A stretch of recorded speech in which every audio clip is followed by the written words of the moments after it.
Thank you for tuning in. I Can Get You Fly TV show where you tune in for business after beauty school education. For the enthusiastic, ambitious student who wants to make a six-figure income rather than a standard 20K per year, I'm your host, Stylist John. The series we've been talking about is generational wealth. The last lesson that we talked about in generational wealth was Kaizen, okay, which meant to change for good. And I broke down some Kaizen principles on how you can expand and grow your business. On today, we're going to talk about building a tribe, okay? Now, why am I talking about building a tribe? Well, some of the most successful organizations have leadership, and they have a group of people that are leaders that work together as a unit or team or tribe, okay? You can get a lot of things done individually by having business systems that work well for yourself, by being disciplined, by using the Kaizen technique, by using the D.M.A.I.C. Six Sigma technique for yourself. But you can win alone, but it's good to have a team. Why? Because team means together we achieve more, okay? And what does it mean to achieve more? You can get things done a lot faster by having allies and people in your tribe that you work with. Why? Well, when you build a community of people that support you, now you can get a whole lot more stuff done. So why am I talking about building a tribe? Well, because you want to build your business. And while you're building your business, you want to build key relationships with individuals that want to see you grow, that also want to see you win, that also want to see you succeed. Okay? Grow, win, succeed. These are three main areas for people that you want to surround yourself with. Why? If you put a tree in an environment where there's no sun, how will the tree grow?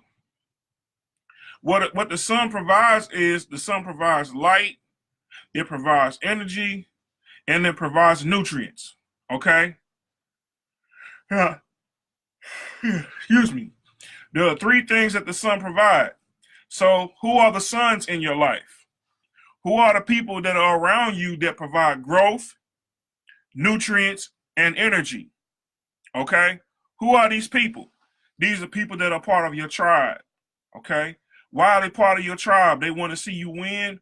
They want to see you grow. They're helping to push the best out of you, right? So I'm going to talk about my favorite mentor, Michael Jordan. Michael Jordan made it through a lot of obstacles, and he had a competitive nature. He hated losing. He always wanted to win. And when he didn't win, he was always looking for an edge on what he should do better the next time. And so when he left North Carolina and when he graduated and he got picked as being a part of the Chicago Bulls, he was placed in a leadership role. Why? Because his performance as a freshman in North Carolina earned him a spot on the Chicago Bulls once he graduated. Now, he was serious about his college education. You know, young brother from North Carolina, you know, worked hard all his life, got a whole room full of trophies, was very competitive, you know, beat the odds in North Carolina because during that time period there was a lot of racism. And you know, he was focused on what he did best. And that put him in an arena where it left out a lot of situations that could have came up on him just even from being in North Carolina. But what did he do? Michael Jordan made friends with people in different sports that he played with. Why did he do that? He surrounded himself with people that he had things in common with. He surrounded himself with people that he could play basketball with that helped sharpen up his game that he can go against. Why? Because if you have a knife in your hand and it's a dull knife and you get a sharp stone, a knife sharpening stone, and you have a dull knife, if you sharpen the knife with the stone, if you rub the stone up against the knife, eventually the knife gonna get Ginsu sharp where you can cut through bone.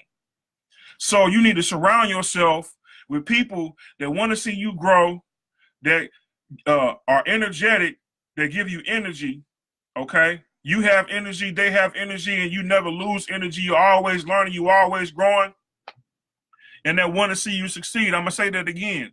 You want to surround yourself with people that want to see you grow. You want to surround yourself with people that want to see you win. And you want to surround yourself with people that want to see you succeed. The reason why the Chicago Bulls won the championship is because they had a tribe. They had a tribe mentality. Okay? And Michael Jordan wanted to win. He did not want to lose. Okay? They made him a team captain. And when they made him the team captain, they ran the triangle offense. What's the triangle offense? Triangle offense seemed like it was a different technique in the NBA time period, but what it did was it allowed them to get down the court faster. If you imagine a triangle, this is what a triangle looks like. It has three corners, one at the top and two on the sides. The two on the sides help build a foundation, but the one on the top is part of the balancing of the two sides. Now, what are the degrees in the triangle? They're all 90 degrees. 9 times 3 is 36. 9 times 3 is 36. It's 360 degrees within the triangle. If you add all 90 points. And 360 degrees is the number that's associated with wisdom. We're coming around full circle.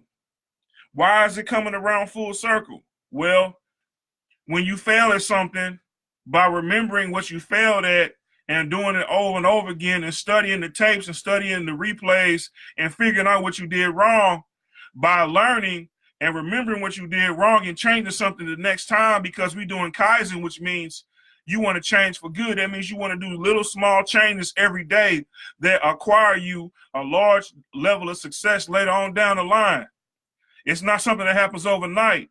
It's something that you have to dedicate yourself to. But why do you do it?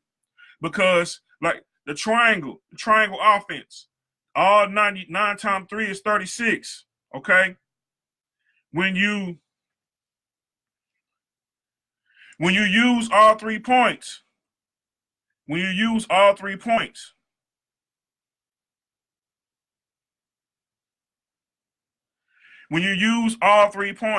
what does it do? 360 degrees. 360 degrees is accumulated with wisdom. Why is it accumulated with wisdom? Because wisdom goes around 360 degrees. There's a point where you do something, let's say you missed the mark. Okay, now things come back around full circle again. What you gonna do next time? Now you have an opportunity to change. Every day you have an opportunity to change something that you did wrong, not doing right. And people that's in your tribe can identify things you're doing right or wrong, and they will give you little tidbits of information because they want to see you succeed. Somebody that wants to see you succeed, that don't want to see you succeed, is not going to tell you the truth. Somebody that wants to see you succeed is not going to give you any type of information that's going to help strengthen you as a person. You want to surround yourself with people that's going to keep it real with you, right? That's going to help sharpen you as a person. Okay? Now, why do you want to be sharpened as a person? If you a dull knife and you put yourself around with a stone that can sharpen a knife, that's going to rub up against you, rub you the wrong way, that's going to tell you things about you, okay? What it's going to do is going to sharpen up the knife. Some people is like sandpaper, and you are like polished wood. And when you get around people that's like sandpaper, what does sandpaper do? Sandpaper is gritty and harsh. And sandpaper tend to tell you about yourself. Look at what you got that on for, right? You a polished wood. You around sandpaper. What does sandpaper do when it touches wood? It begins to smooth out wood. So the areas in your life, sometimes when God trying to get the best out of you, what he do? He put you around somebody that's like sandpaper, somebody that's mean, negative, that because God trying to get the best out of you, and sometimes you don't even know what's wrong. And so when he puts you around people that's like sandpaper, that's abrasive, that cut, that sharpen you, that you may not even realize that you're being sharpened by being around these people. What does it do? It helps get the best out of you. Why? Because when you produce your best work, like the 96, 97, 98 Bulls, when they won the championships, when they worked together as a team, and Michael Jordan said, I'm not losing. And he motivated everybody that was on his team because he wanted to win. He said, we not losing. And he gave 100% every time he got on the court. Every time he showed up to work early, he was the last one to leave. He shot 1,000 jump shots a day. He was serious about what he did, and he loved every minute of it. The failures, the successes, the conversations, the dunks, the times he got into it with people that he was cool with on the court. But off the court, we back friends. But on the court, he like, I gotta take this serious. And why did he win? Well, number one, he motivated everybody around him to do. That's what leaders do. Leaders motivate everybody around them to be better. Not to believe in them, but to believe in themselves. Michael Jordan got his team to believe in themselves, to believe in their abilities. When they wasn't confident, he said, all right, I'm going to take the jump shot. Give me the ball. You ain't confident about your shot? Give me the ball. I ain't losing. Give me the ball. Swish, swish, swish, fade away. I ain't losing. You need people on your team like that. Why? Because they're going to motivate everybody around you because they hate failing. Why they hate failing? Because they probably fail so much, you learn from failures. Why? Some people, it take a long time to learn from their failures. That don't want to try. Them are the people that get stuck, the fear of failure. But some of the most successful people failed a lot. Yeah, Michael Jordan shot a lot of jump shots. Yeah. Sometimes he didn't make the buzzer shot. Yeah. Sometimes he lost games. But the number of times that he tried and the number of times that he remembered what he did wrong from watching from the game footage and seeing what he did right, seeing what he did wrong, looking at the other team, listening to when they was talking bad about him and saying, I'm finna work on that. All right. Yeah. You swatted my shot this time. Okay. Yeah. The ball went over there, but this time I'm going to fade on you. All right. Yeah, I'm going to pull up on the jumper last minute. Yeah, all right. Yeah, I see you got your hand up there. All right, hold up. Fade away. You can't touch the ball now. I mastered how to fade my game. You need people around you that's like that. You see beyond the natural. What does it mean?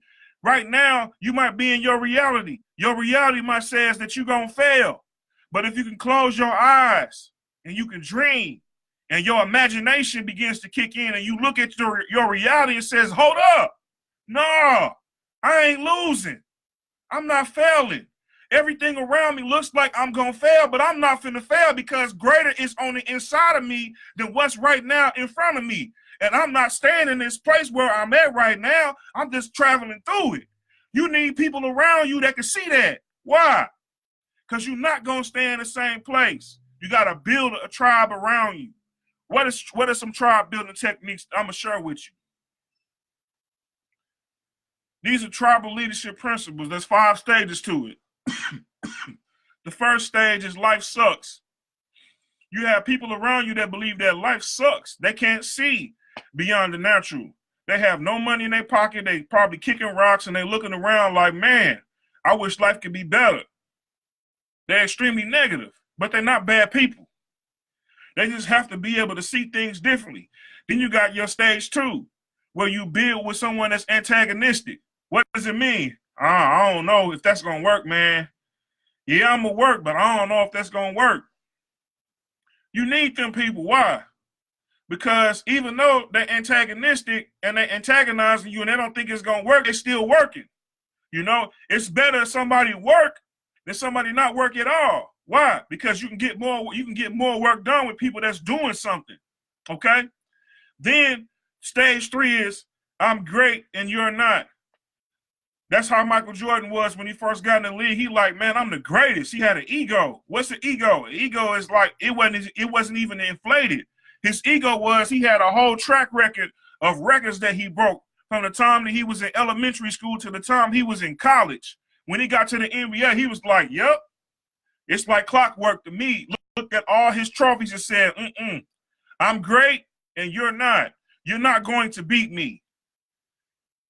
He had a competitive edge. That's not necessarily a bad thing if it's used the right way. He used it the right way. He got put around a group of guys that needed leadership. He got put around a group of guys that was confident, but also needed some confidence around them.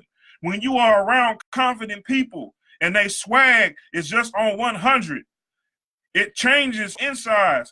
You believe you can do things that you wouldn't normally do. Let me give you an example. When I was in high school, I used to watch bodybuilders. One of my favorite bodybuilders was Lou Ferrigno. Those of you all that don't know who Lou Ferrigno is, he was the original Incredible Hulk. Okay, when I was a child, I used to watch the Incredible Hulk.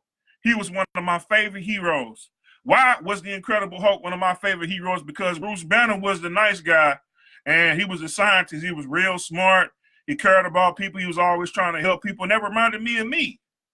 Now, what did the Incredible Hulk do? The Incredible Hulk was his alter ego when people started messing around and doing wrong things to the Bruce Banner guy and started shoving him around. His eyes turned green.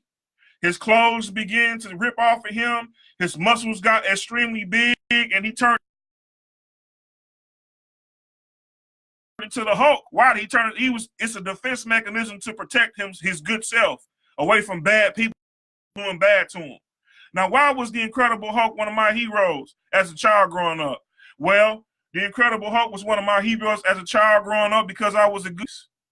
From the time that I was in the first grade all the way up, and I had to fight every single year. I had to fight at least one bully. And I got to a point where I got tired of being bullied. And as I watched it for me, I actually watched myself on TV watching Bruce Banner, and the Incredible Hulk became my hero, one of my heroes. Why was he one of my heroes? Because he was the good guy. People kept on shoving him around. He said, hey, hold on, no, don't do that. And then they pushed him past a certain limit where all of a sudden his muscles got extremely big and he was able to take care of the problem with the bullies. So the reason why I talked about this situation is because watching Lou Ferrigno made me go to the gym and lift weights. And so there was weight in the gym that I wasn't aware that I could even lift. I'm lifting 150 pounds. I'm 12 years old. I'm lifting 150 pounds. I'm doubting the fact that I could do it, but I've seen the Incredible Hulk do it on TV. And I was watching, and this is one of my favorite heroes, and I'm tired of getting bullied in school. Why? I'm doing my homework. People is messing with me because I'm doing my homework. I'm doing everything I'm supposed to do that's right, and people is messing with me, and I'm in my own lane just doing me. And I'm like, why is you messing with me? I'm not bothering you. Why is you bothering me? So I'm watching the Incredible Hulk on TV, and I'm watching him lift weights. I'm talking about like just throwing the weight around. I'm like, man, let me try this. I go in the gym, and I'm like, my friends come in the gym, and they're like, man, I'm finna try to lift this weight. In my mind, I'm like, man, I don't know if I could do it. I was scared. And my friends was around. They was watching me. They had never seen nobody lift that type of weight before I started lifting the weight. It seemed like it was heavy at first, but I remember what he did. And I just chucked the weight up like, and it started getting lighter. And my friends were sitting there looking around like, did you know you? Nah.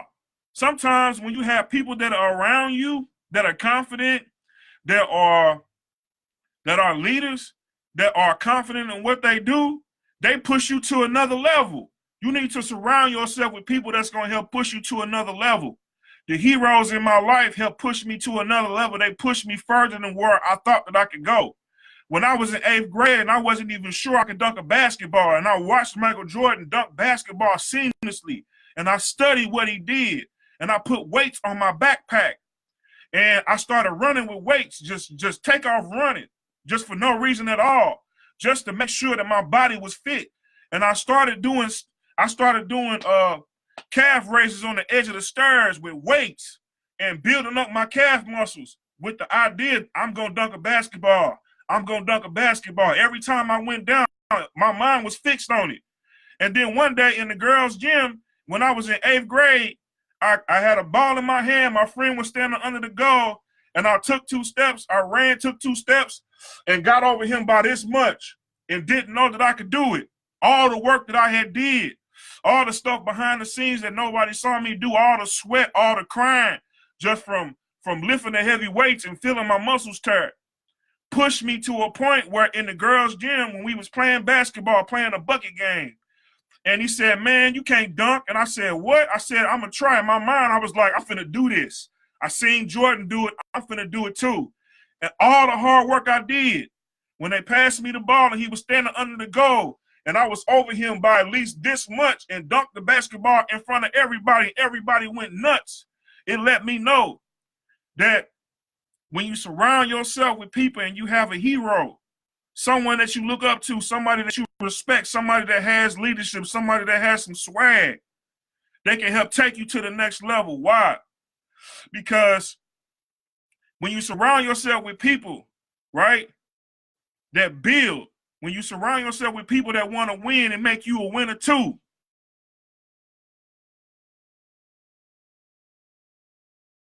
why? Because sometimes you win by association. What does it mean to win by association? Well, the Chicago Bulls team, they had a starting lineup. They even had another association. Why did they win by association? Because they was on the team. They probably did, some of them only practiced like maybe 5 or 6 minute clock, maybe on some game days. So when you're a part of a team, your whole team win.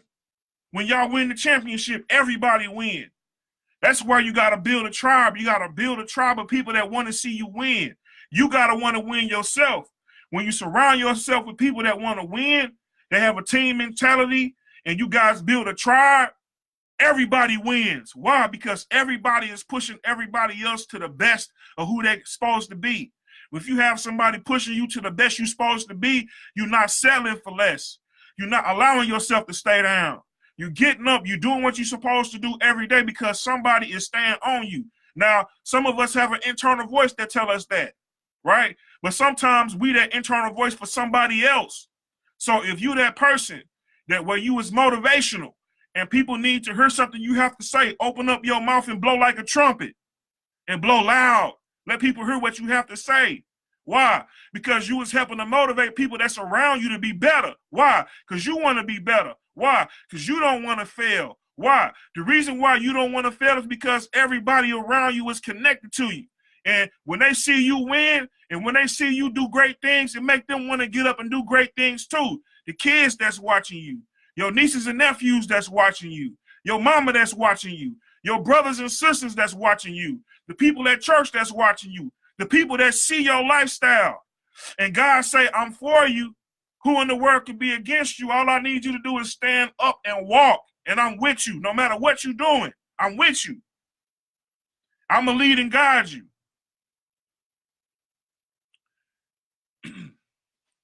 Thank you for tuning in. I Can Get You Fly TV show where you tune in for business after beauty school education. For the enthusiastic, ambitious student who wants to make a 6-figure year income rather than a standard $20K per year. Today's series was generational wealth. Today's lesson was build a tribe. Why do you build a tribe? The reason why you build a tribe is because you're building a tribe of winners around you. Why? Because when you surround yourself with winners, team means together we achieve more. You can achieve more with a team, okay? You can achieve more with a team. A tribe is a team, okay? A team of people that work together, that want to see you win, that want to see you grow, that want to see you succeed because they want to win, they want to grow, they want to succeed. And when you surround yourself with people like that, you is constantly being sharpened as a business person, as a motivational person, as a person, period. Okay? Be that person. Okay? If that's you, be that person for someone else and watch God bless you. As you doing it for you, be that same person for someone else and watch God bless you. Like I always say, I believe you can. I know you can. So I always say, yes, I can. Adversity may come your way, but yes, you can get through it. I love you. I wish you much success. If you need to contact me, hit my line, 314-359-5499. Have a great day. You a winner.